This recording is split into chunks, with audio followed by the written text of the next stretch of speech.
ओम शांति। आज बाबा की जो वेंसडे की मुरली है, बाबा ने उसमें पहली बात कही कि ऐसा ना हो आजकल करते करते काल खा जाए। कहीं कुंभकर्ण तो नहीं बन पड़े, ये चेक करना है हमें। अब आजकल करते काल खा जाए मतलब कि ठीक है, कल से ये करेंगे पुरुषार्थ, आज सोचेंगे, देखेंगे, क्योंकि लाइफ बहुत कम है। बाबा ने आज कहा तुम्हारे सिर पर ही काल खड़ा है। मतलब कभी भी तो शरीर जा सकता है ना, इस शरीर की कोई गारंटी तो है नहीं। तो इसलिए आज बाबा ने कहा इस बात पर बहुत ध्यान देना है, क्योंकि क्या होता है हम सोचते हैं कल से पुरुषार्थ करेंगे। अभी थोड़ी जैसे अभी ये दिन चल रहे हैं तो कोई कहे आजकल ना ठंड बहुत है, थोड़ा मौसम ठीक हो जाए ना तो हम ये अच्छी पुरुषार्थ की बात करेंगे। फिर कोई कहे बारिश के दिन बहुत चल रहे हैं, मन नहीं करता, मन खराब हो जाता है। तो हम सोचेंगे चाहे वो सेंटर जाने की बात को लेकर हो, चाहे वो योग के लिए निकलना पड़े घर से, कुछ भी हो, कुछ भी। या सुबह अमृत वेला उठना हो, तो कोई भी रीज़न हो, तो हम आजकल करते-करते अगर यही रहेंगे, ऐसा ही रहेगा, तो आप देखिए ना जीवन बीत गया।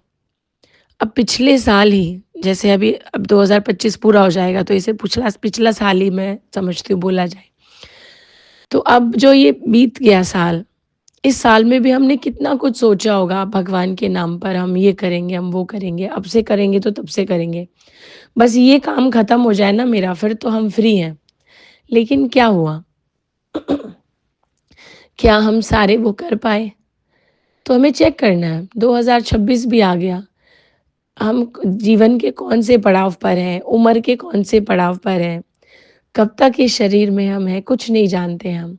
और हम अच्छी बातों को अगर टालते रहेंगे, तो ये तो ठीक नहीं है। इसलिए बाबा ने कहा चेक करो कहीं कुंभकर्ण के जैसे तो नहीं हो गए, कि कोई कितना भी उठाए, जब तक जैसे श्री राम की सेना जब तक घुस नहीं गई, ज़बरदस्ती नहीं की गई, तब तक नहीं उठे।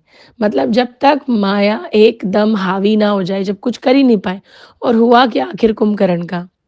उठाया, युद्ध पे गया और मारा गया।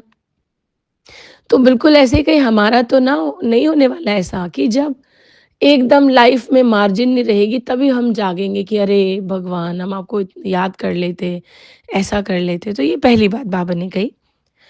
दूसरी बात आज बाबा ने एक कीड़े को याद किया है। बाबा भ्रमरी का मिसाल, भ्रमरी होता है, एक कीड़ा होता है जो मतलब उड़ने वाला कीड़ा, मिट्टी का घर बनाता है। छोटा-छोटा कहीं-कहीं आपने देखा होगा, यहाँ तो हम काफ़ी देखते हैं उसको। तो वो क्या करता है नीचे के छोटे-छोटे कोई भी कीड़े-मकोड़े जो होते हैं उनको अपने उस घर में लेकर जाता है और उनके ना चारों तरफ घूमता है वो। और भूं, भूं, भूं करके ऐसे जो उसका साउंड है, वो ऐसे आता है और वो जैसे उनको एनकरेज कर रहा होता है, मोटिवेट कर रहा होता है कि तुम भी उड़ो मेरी तरह। तो बाबा ने आज कहा कि उस कीड़े से भी हम ये सीखें कि कैसे वो जैसे ना उड़ना सिखा रहा है, भूं, भूं, भूं, भूं करता है, तो ऐसे आप बच्चे भी ज्ञान की भूं, भूं करते रहो। ये पहले पॉइंट से रिलेटेड है। मतलब इसको ऐसा कहा जा सकता है कि कोई अगर ढीला है, तो हम जो अच्छे पुरुषार्थी हैं, हम उनको ज्ञान की भूं, भूं करते रहें। मतलब ज्ञान की कोई ना कोई बात सुनाते रहें। हम हार नहीं जाएँ कि कोई बात नहीं, आज नहीं तो कल इस आत्मा को कुछ ना कुछ तो आएगा बुद्धि में, जो ये आत्मा अपना पुरुषार्थ बढ़ाएगी। यही पुरुषार्थ नहीं रह जाएगा। तो थोड़ी ना थोड़ी, कोई ना कोई ज्ञान की बातें सुनाते रहना चाहिए।